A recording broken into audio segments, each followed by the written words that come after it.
I don't really know. I forget what year anybody is anymore. I don't really know what's happened in the last 14 months. Play back and confirm some stuff. No, I think it'll be interesting. You are? Yeah.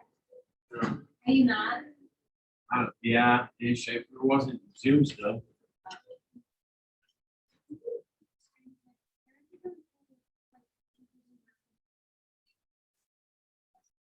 Yeah. Yeah, there's like not there. Okay. Then there's other people who just say. But some people are really like susceptible to it. Okay. Or like just any reason to think about what it's doing. Yeah. I gotta go to some back because some of the actually you were. Yeah, you're just gonna be both eyes.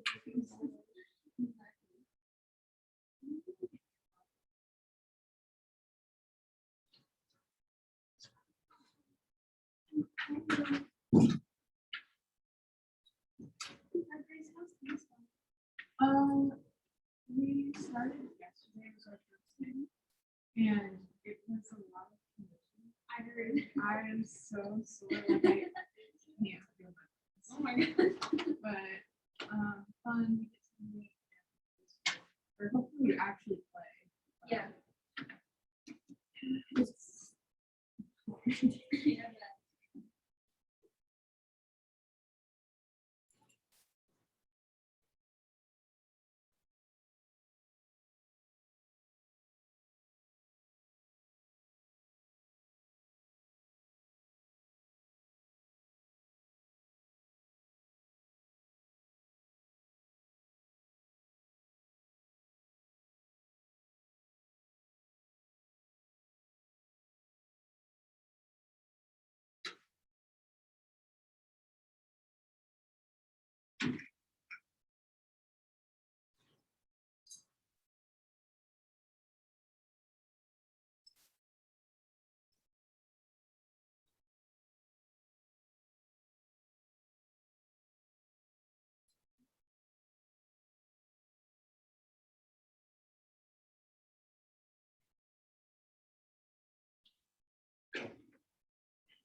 Do classes.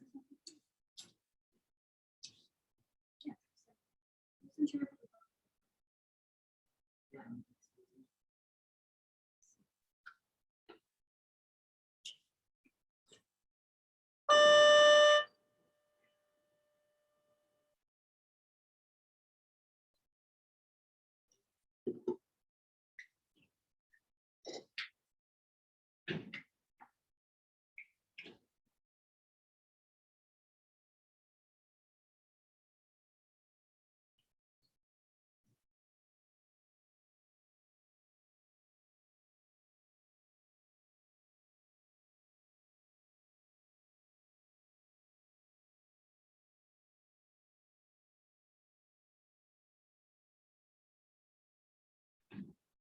All right, folks. First off, yes, everybody can scoot up, bro. If they want to get closer, be a little more intimate. Treat this like college, just small group class with some random people on the computer. So, Katie, get closer. Destiny, get closer. Who's absent? Who usually sits around there? Is Kat here actually? Looks like there's some stuff there. Yeah, that's our book. Okay, so she is there. Oh, Brooke. Yeah, where's Brooke? She's Oh, okay. That's helpful. I don't really care. Just want Destiny closer so that we can like have when I call on you, you're not like 9 miles away. Lane, don't have your phone out the whole period, please. Appreciate that. Hello Zoomers. Happy Wednesday to you. Time is actually going by quicker than I think we realize. I'm going to pop up the page here for us as we have kind of an interesting day today. I am going to take a neutral stance on this and kind of just, you're going to be able to tell me how you feel, as this is not so much a, it's content, it's related to the course, but what I'm trying to do is get you to buy into the content so that you'll remember it on the AP exam. So doing that by kind of exposing some interesting stuff that teachers probably maybe don't expose in other courses, okay? That being said, I know I need to share a screen here and let somebody in. Had a good question. People are kind of starting to talk already. You know, what's class going to look like when we have more people? In the chat function. So those of you on Zoom, I think there are 14 of you. Are any of you switching from in-person to virtual? The opposite direction, in-person to virtual. If you are, if you could just post or put a quick thing in the chat box for me. It's not on the screen, just so I know. In-person people in front of me right now, are any of you switching? That's no. All of you, thumbs up. Thumbs up. Sam, are you staying? Are you going to be here 4 days a week? Oh, yeah. All of you? Okay. Awesome. All right. So I've got nobody on the Zoom that's changing. So it looks like we'll have more people in the class. That'll be certainly be interesting. Kind of determine how we can plan some lessons, hopefully stop with all this computer stuff at some point. We'll see. All right. So today, what I've got for you to kind of start off class is I just want to do a little bit of practice. So practice is going to look like this to start. So we click on the page for today, which is 317, Latin America and Cold War. And I've got a Nearpod for today. Just in case any of your friends or co-students are absent, this is a student-paced Nearpod you can complete if you are absent. Okay? Or if you're listening to me on this recording.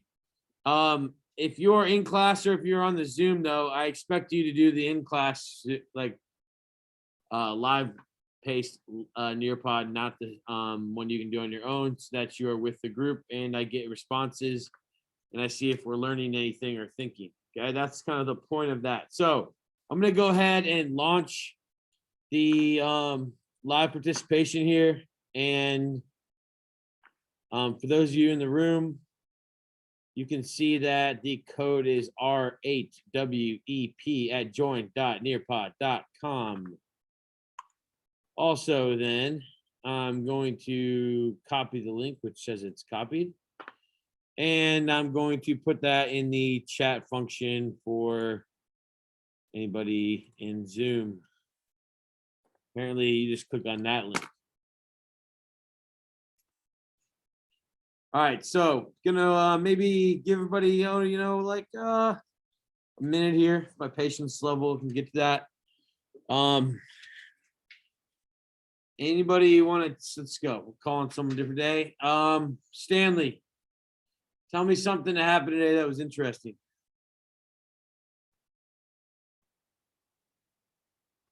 Yeah.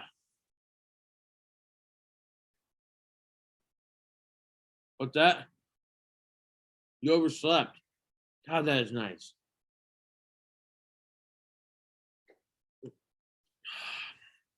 Luxuries you have these days of oversleeping.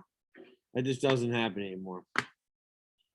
Well, I only have 13 people in here. I've got 8 people in the class.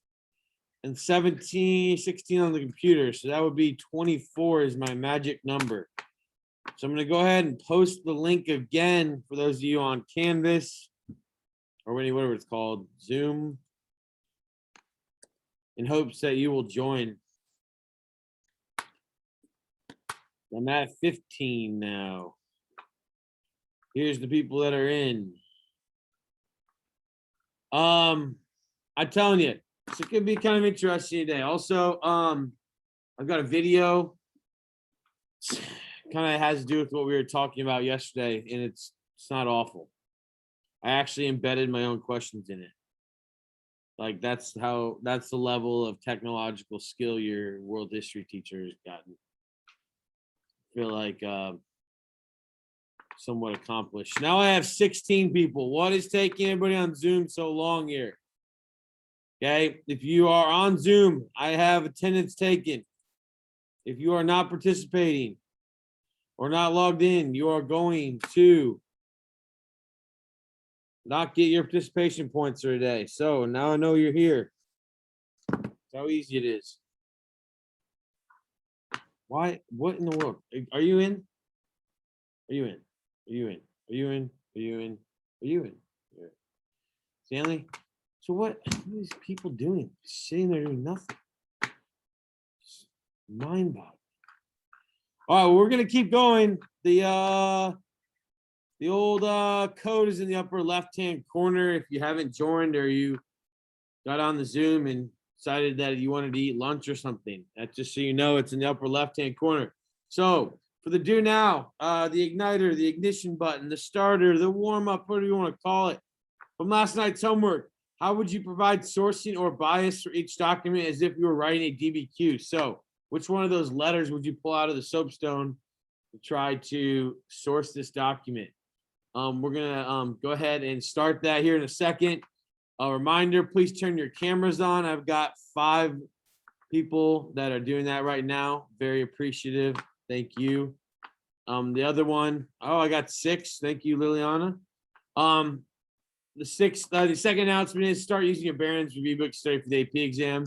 As Miss Lane pointed out last time, you can follow their pacing guide, or you can just do it on your own because I don't know, you might enjoy that better. All right, so here's what we've got. I have the poem or a portion of the poem by Pablo Neruda, who was a Nobel Prize winner in literature. One of the most famous authors in the 20th century from Chile and a communist. What I want you to do is try to pick out after reading his poem what you would use to kind of source it to show a perspective or limitation that he has. So go ahead and do that to start. You've got 2 minutes.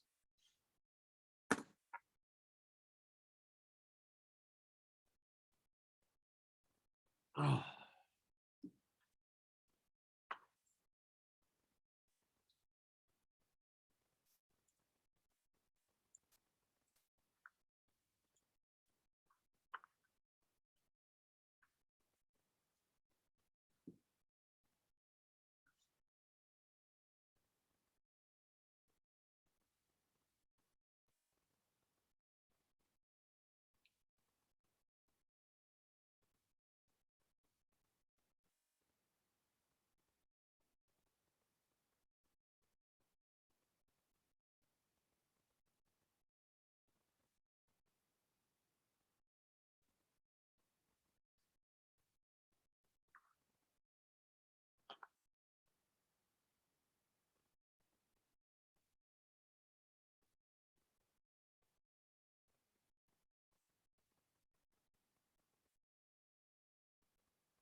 Destiny, are you on the Nearpod?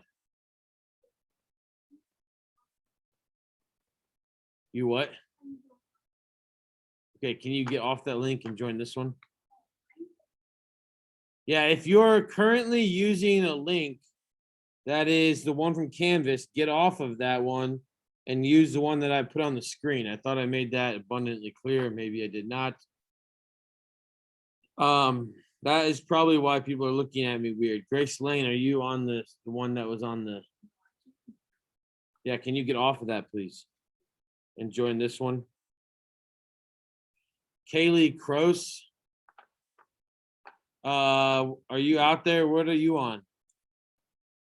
Yeah, I accidentally joined the one from Canvas, but I just joined the. That would make sense why I was having the feeling of wanting to bang my head against a wall. Thank you for clarifying. It's R8WEP. Who's the other person on here who's on the wrong one? Samuel Sewell. What Nearpod are you on? I was on the Canvas one, but I just switched. Thank you. See if Vivian Taylor out there. No, Lily Dole, same thing. Yep. Perfect. Thank you. Okay, that made make more sense now. All right, so I'm gonna hide names as appropriate, but let's see what some of our answers look like.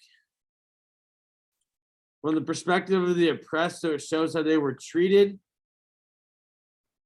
But it doesn't, if you were going to say this for a point of view, you would need to say how they were treated.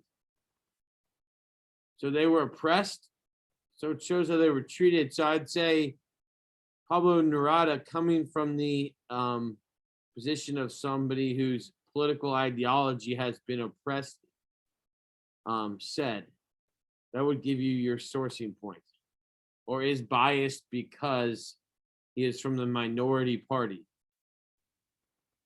How the speaker is communist and biased towards other things. A little bit vague. I would use the purpose. Purpose is to voice anger and concerns. That's exactly right. But I would need the why. Angers and concerns about the Latin American fruit company and how they are decimating the natural kind of population and resources, right? Everyone understand that? The big companies are doing good for the economy, but might be bad for the environment. Yeah, I think it talks about being bad for the people too, though. I would sources talking by DQ. I say its purpose of telling who it is for the audience. Okay, well, what is the purpose and who is it for the audience? So this is unfortunately a lot of times it happens when we do the sourcing for the DBQ. Kind of want to listen, folks, because you're going to be writing a DBQ on Friday again. All right. And when you source it, you have to say, okay, I would source it using bias. Well, bias is bias. There's no using of bias. It's just bias, okay? But because the poem is written by someone who sounds affected, is that actually saying anything, that statement? What are they being affected by? That's the whole point. That's the bias. And I could say this author or writer is biased because they are a communist in a state which is trying to eliminate communists. That would then give me an idea of why they're writing what they're writing. Does everyone understand this? Brooke, can I get a head nod? Good. See, that's the advantage of the video, folks, who don't have your videos on. All right, we're going to move on. I don't want to sit here and dwell on this all day. So let's see if we can do a little bit better this time with maybe somebody we know a little bit more about. So this is Franklin Delano Roosevelt, also known as FDR, served 4 terms as the president of the United States, and this was his good neighbor policy statement. So don't write in here that he wanted to be a good neighbor, okay? That's redundant, and that's not even actually understanding the metaphor. It goes much beyond a good neighbor. Read the policy, but what sourcing would we use? We were writing a DBQ, okay? I think there's a very obvious slant or bias coming from the American president. Let's see if we can get it. Okay, here we go.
About 20 seconds left, folks. For those of you that are in the room, you can see on the board some of your peers' responses. Possibly.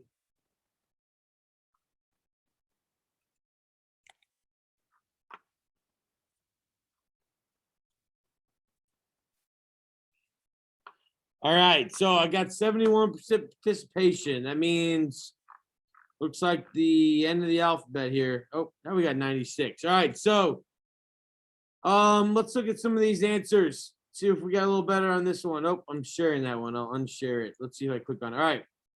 FDR's bias as U.S. president because the U.S. had the most to gain from the good neighbor policy, a stronger influence and control over the economy in other American countries. Bingo. Good. Perspective of the U.S., not the perspective of the Latin American nations, which are being influenced and imprinted on. Good. The United States and the surrounding Latin American civilizations respect one another and aid each other as need be, hence being a good neighbor. That's not enough. Why? That's more of citing the source. That's not necessarily the why, though. Okay, and I'm not exposing names here, but you're out there if you're paying any kind of attention. I would use bias. I would just say bias. I wouldn't use the bias. It's biased because, or it shows bias because FDR wants to become a good neighbor to form relations so he can essentially begin to become involved economically and politically. Good.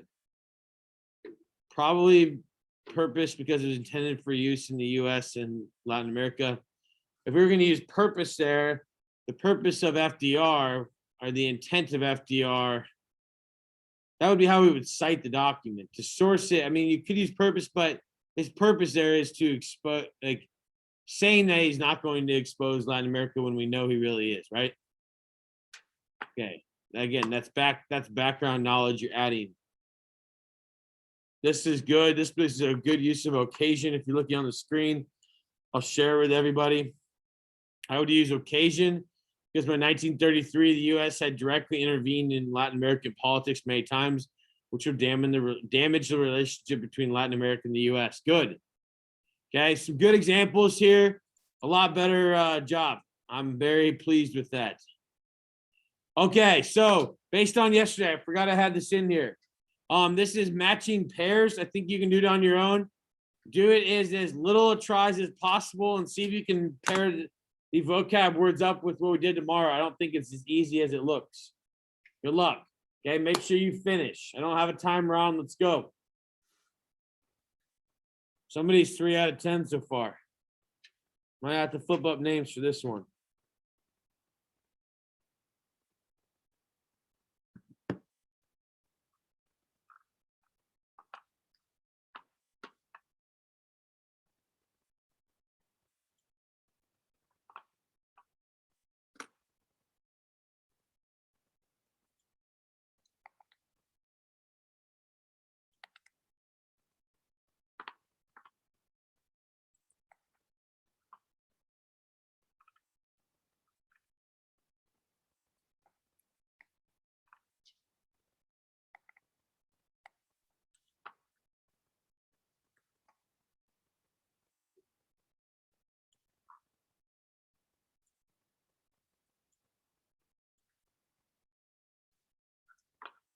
All right. It appears this was the top one. That would be Grace Lane. Nice job. All right, we still got a few people who need to finish up here. We're moving at snail's paces. You don't get exposed for guessing. Somebody's at 24 tries. It's a lot of button clicking. I'm gonna give you 20 more seconds here.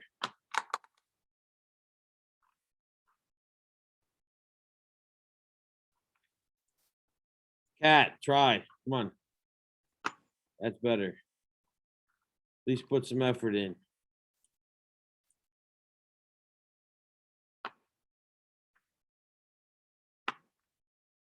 All right, we're gonna go ahead and look at the pairs then. So here are the pairs.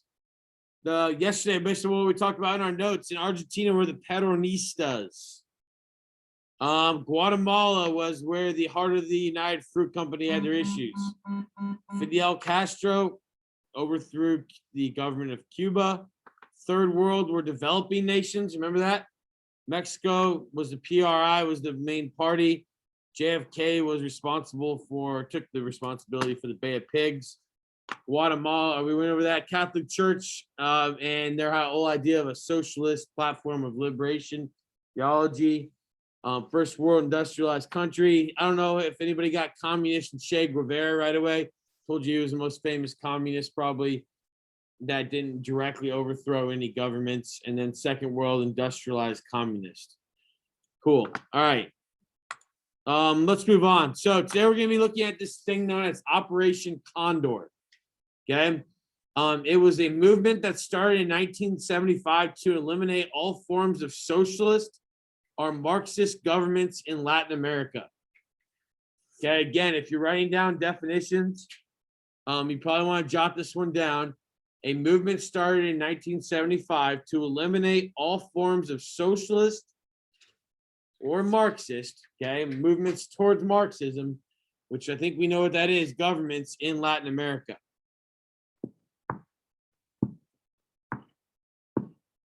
Can anybody, I guess I've got questions already built into this whole thing, so I won't be the teacher I would normally be. I'll just rely on the computer. Blah, blah, blah. Okay. Moving on then. Where? These are the countries where this movement took place. They are very large countries, a lot of them in South America, Central America. Argentina, Chile, Bolivia, Brazil, Uruguay, Paraguay, El Salvador, Grenada, Nicaragua, Panama, and Peru. Does that make up most of South America? Yes.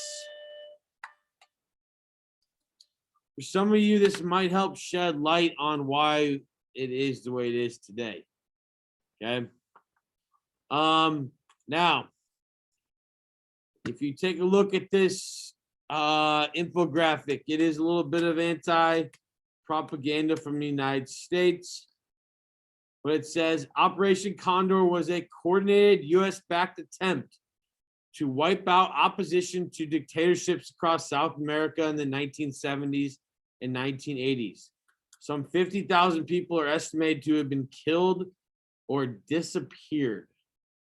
What does it mean to disappear, Katie? To never be seen again. Typically, we could assume that they were.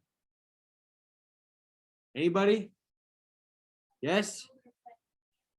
Killed or put into camps in which they were killed. So, killed. Possibly escaped. So, what sticks out to you by this hand with the American flag on it? Does anything kind of stick out, Katie?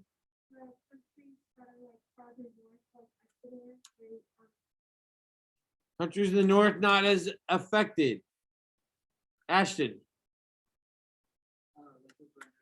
Yeah.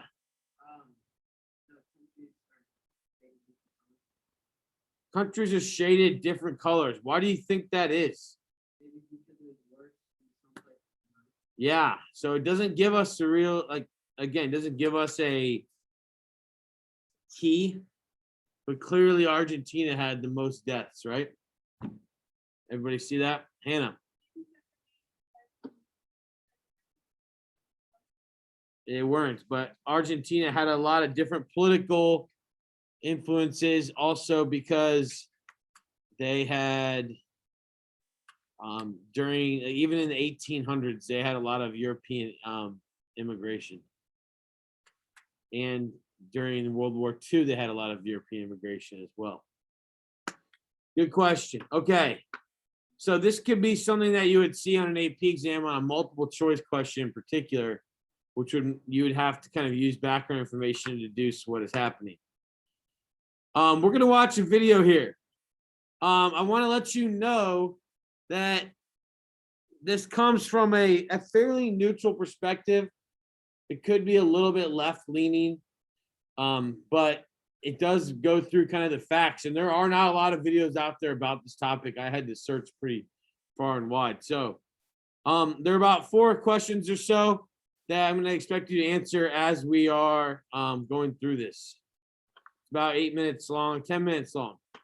In 2001, elder statesman Henry Kissinger was staying.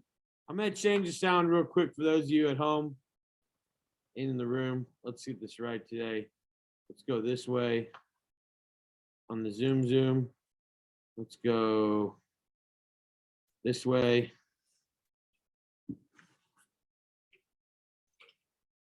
And one little context about this film, other than you'll see a little bit of bias, it does bring up some fairly inhumane acts that were done, okay, in the name of like getting rid of communism. And so it's nothing that we haven't already experienced in this class already, right? I mean, last week in the Rwandan genocide was pretty bad.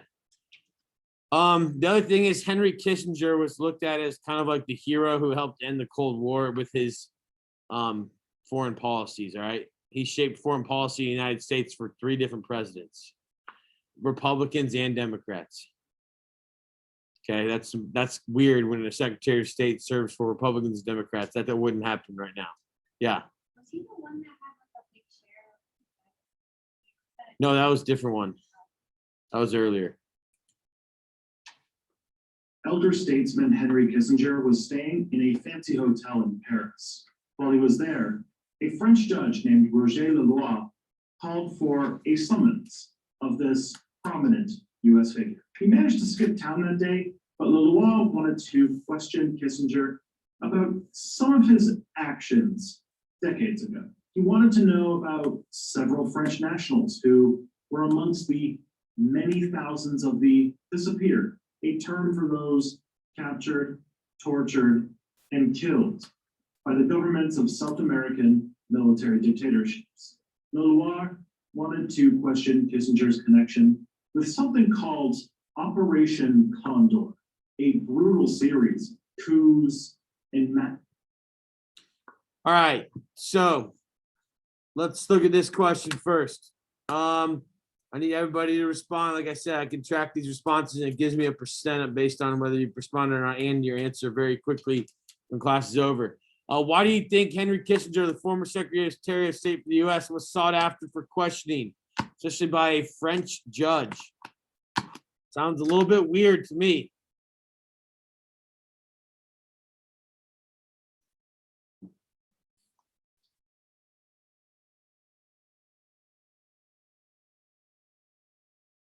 Anybody in person want to actually share what they're typing out loud? Why do you think that he would be questioned? Yes.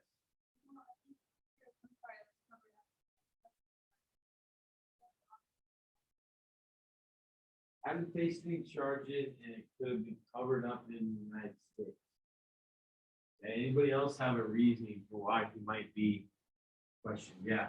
I think it was by the French government because it was an international affair, so it would be hopefully around the Possibly. It could be an international crime, and then the United Nations would have the responsibility of doing it, right? But not the French court. That's interesting. Anybody else have anything they might deduce from this? I personally, if I had to respond, probably said to them like the United States covered this up. The French wanted to expose his participation. And as a leading diplomat of the United States for many years, this was an opportunity for the world to see what had happened during the Cold War, which a lot of that was pushed underneath ground, right? So you were solved for questions since U.S. had ties to Latin America, the amount of deaths that had been recorded in South America. Since the Secretary of State makes the decisions, he could have had some influence in the South American military killing the people. That's a solid response. All right, so I'm looking for, we got a handful of no answers here. Again, I'm not looking for right or wrong answers. I just want you to make predictions. That's an important thing in a path to learning, metacognition. Okay, so I'm going to give you about 20 more seconds, and then we're going to move on. Maybe because he could have done something that was hidden in the U.S. due to his position. Fantastic answer. You ripping that text out on your watch? It's impressive. Acting like I don't know how that works. Okay, let's keep going. Oh, no, that's not what I want to do. Continue. All right, let's continue. Mass killings that scars Latin America to this day. A scar that came with a lot of help from Washington. Let's talk about this chapter of the Cold War.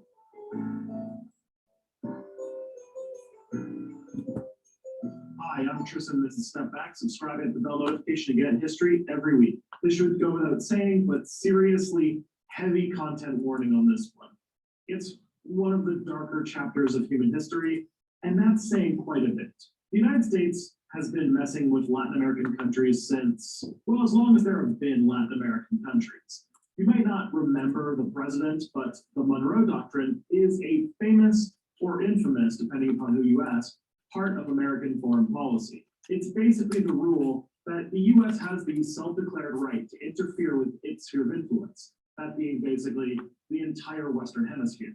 Back then, it was to prevent Spain from trying to reclaim former colony countries, but today, it really means forcing Latin American countries to bend the knee. Now, Operation Condor was a product of the Cold War.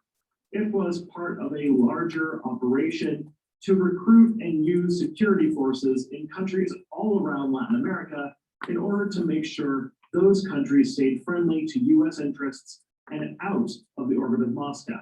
This work mostly happened with the help of the CIA. It began with ideas drawn up at the infamous School of the Americas, which could be its own video, but in short, it's like Hogwarts if instead of witchcraft and wizardry, it was for dictators and death squads. Either way, infamous place. The ideas came into action in 1974, where declassified documents show a meeting occurred between different officials from Argentina, Bolivia, Chile, Paraguay, and Uruguay. The idea was to coordinate the efforts against, quote, subversive targets. It sounds like it's trying to stop guerrilla fighters, but more meant anyone who threatened these dictatorial regimes that took over all the countries listed. All right, who do you think were these subversive fighters that they were referencing here, that these countries got together in 1974 to try to eliminate?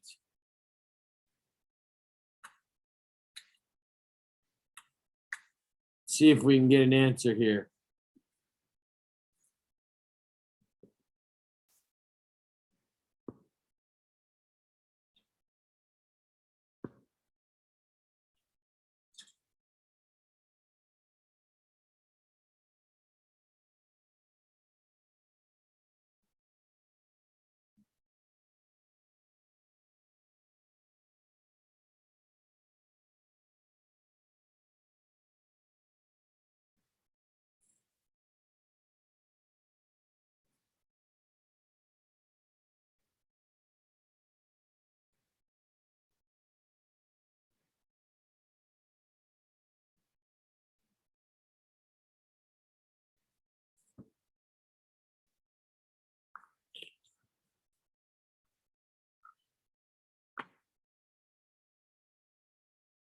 We got minorities, people in Latin America, but I don't know. It's hard to hear.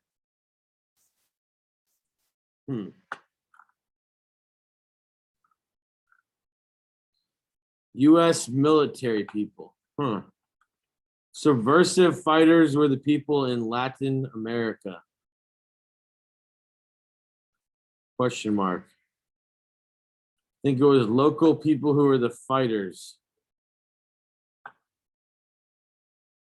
Argentinians, question mark.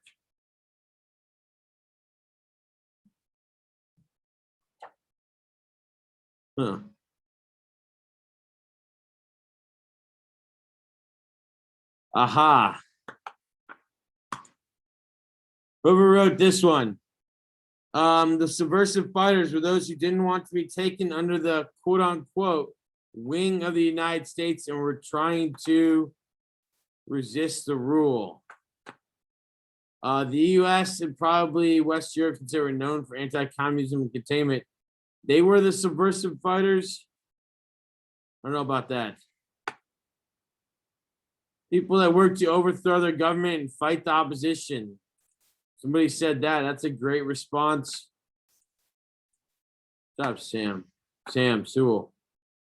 All right, so the people who are the subversive fighters are the communists, the socialists, anybody who was not pro-US. You understand this? This is the Cold War, ladies and gentlemen. I don't think we understand this. Like, that's why I paused the video where I did. Okay? Everyone understand that now? Yeah. Liliana,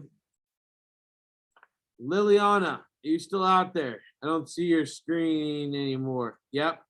What are you having trouble hearing? Just like the video. Is it better if I don't play it through these speakers? I don't know. Well, you can tell me right now. Here's someone wants to chat. They don't want to talk.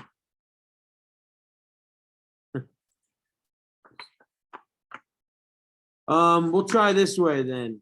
Maybe it'll work better.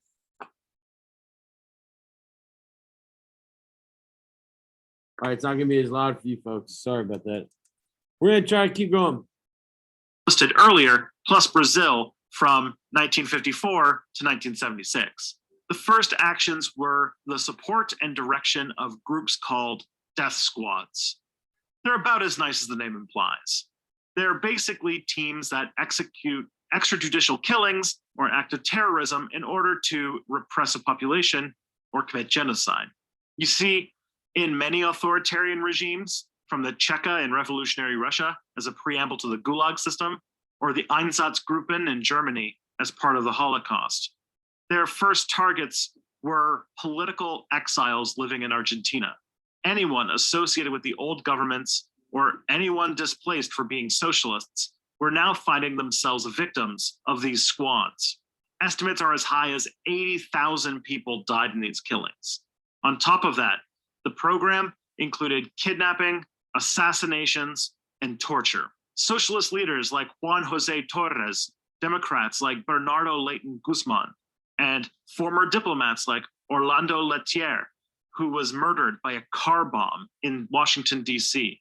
In 1975, representatives from the military intelligence of Argentina, Bolivia, Chile, Paraguay, and Uruguay collaborated with the chief of the Chilean secret police called the DINA on plans to fight their political opponents under the guise of targeting armed resistance fighters like the Montoneros in Argentina. Let's talk about a few examples, beginning with Argentina. One example of these operations is something called the Argentinian Dirty War. During this time, the Argentinian military police murdered activists, trade union leaders, clergy members such as nuns, university professors, and their families in order to suppress dissent, sometimes committing horrific murders such as death flights, where they would kidnap someone and throw them from an aircraft into a body of water. Oh, and the alt-right people talking about helicopters are directly referring to this because, they're big proponents of freedom of speech and all that. There are also many cases of taking children from their families and illegally adopting them to loyal families. just one of several nasty techniques employed under the explicit goals of crushing dissent. The Dirty War ran from 1976 until the end of Argentina's dictatorial regime. The Argentine secret police, called the CIDE, were the chief perpetrators of this violence, but had plenty of help from their counterparts in Chile. They carried out a number of assassinations of dissidents from their country and others in their little alliance who were hiding out in Argentina. Heck, they even took help from Nazi war criminals to do it. In 1977, they disappeared 2 French nuns, the ones from the opening story, who were part of an activist group of mothers whose children had been disappeared, called the Madres de la Plaza de Mayo. They were found later to be victims of the death flights. But the mothers still fight on to get justice for the disappeared to this day. Bill Clinton ordered a large declassification of US-Argentinian relations in the late 90s, finding that the US was complicit in these actions. The Argentina government fell in 1983, and the new democratic government set up a national commission to find the fates of the disappeared. It resulted in powerful testimonies of the depths these programs went, and resulted in the trial and life imprisonment of many of the high-ranking Argentinian officials involved, but gave many military officers amnesty after the army pressured the government. Since then, there have been a number of high-profile trials and sentences for those involved, even some military officials. Brazil is a different story. No one has yet come under prosecution for their involvement in Operation Condor, which came to Brazil in 1978. The Uruguayan military, with consent from the Brazilian military government, crossed over to capture a couple in the Uruguayan opposition, as well as their young children.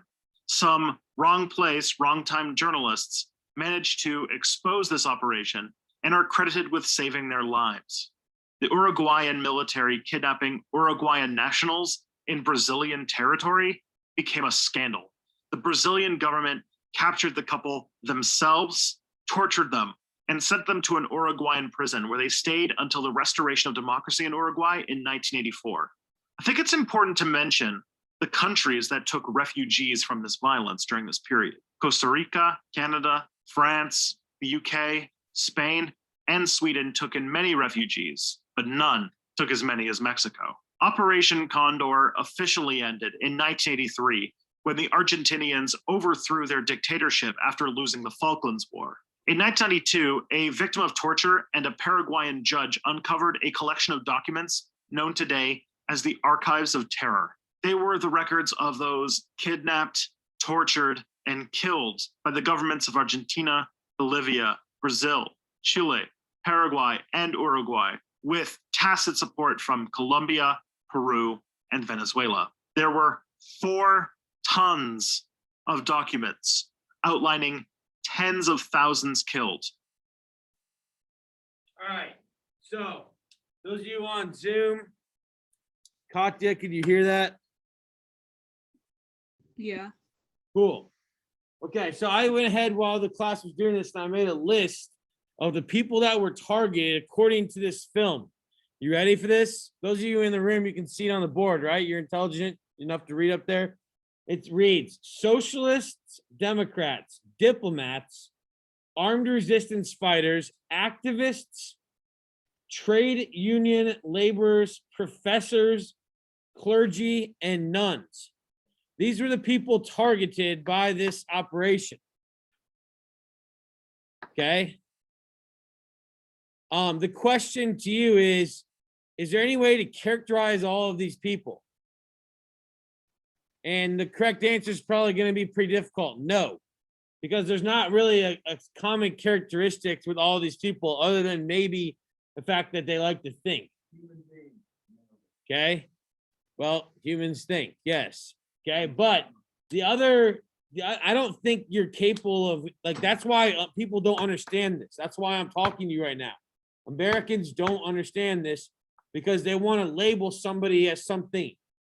We were very quick to label these people as what? It's a C word. Communists, exactly. It's a threat to the spread of communists or containment. But when I read off these names again to you slowly, turn your brains on at home. Stop looking at your Netflix and listen. socialists, Democrats, diplomats, armed resistance fighters, activists, trade union laborers, professors, clergy, and nuns. That doesn't sound like a communist, does it? But it potentially sounds like a socialist who might be trying to help people. Some of those people. The irony behind this. Does anyone else in the room see the irony behind this except for Mr. Renshaw and me? Where's the great irony behind this whole thing? Why am I going off on a tangent right now? Irony behind this is that we're in 2021 and we've made a strong move to the left now, haven't we, as a country? That's the irony is what I'm looking at compared to the 1970s, 1980s. So put an answer in here. Why do you think these kidnappings, assassinations, limits on freedom of speech, etc., were allowed to occur? Especially under the watchful eye of this country called the United States of America. And later, this video is going to get into how the United States of America paid for this with your taxpayers' dollars.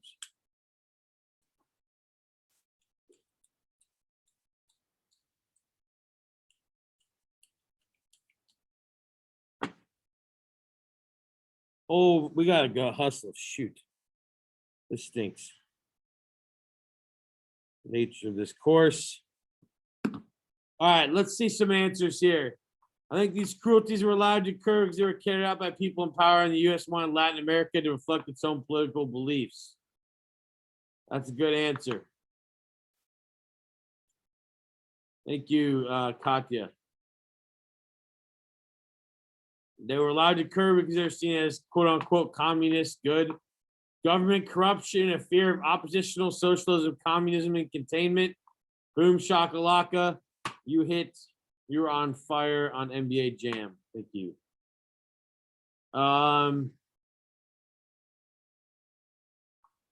They were still developing nations and having a history of lots of censorship and strict dictatorships. It may have been unknown on what to do. Good.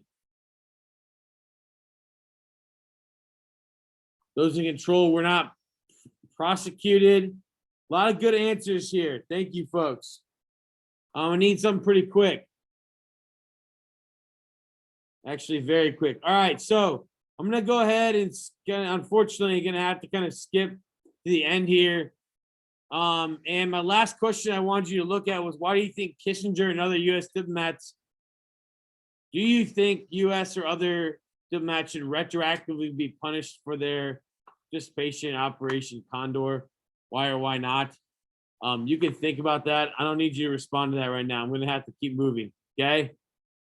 This is why the United States did it, to promote U.S. business and eliminate leftist Marxist governments. How do we know this? Like it said, there were documents released. After a certain amount of years, documents have to be released by the CIA. Do you guys understand? Do you guys know that? So like within the last 10 years, the documents of the JFK trial came out. So a lot of the conspiracy theories behind that came out, etc.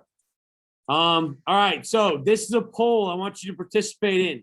It says, do you think the United States was justified in the light of the political uncertainty of the Cold War in engaging with dictators and military leaders in South America to ensure their loyalty? You have an answer choice of A, B, C, or D. I'm very curious what you think.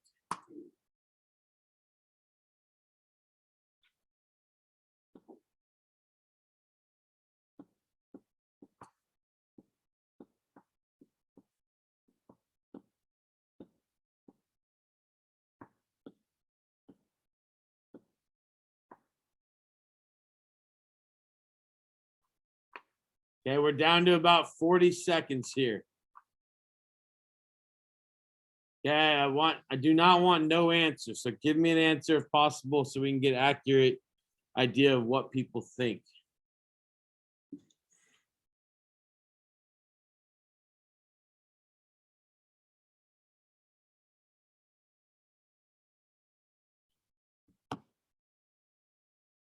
Okay, still need about 5 of you to participate, please.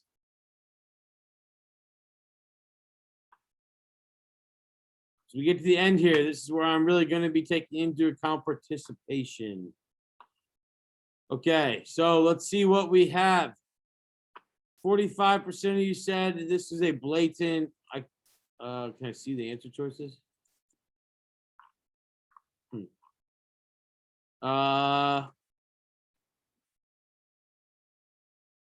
Unshare. Can I see them?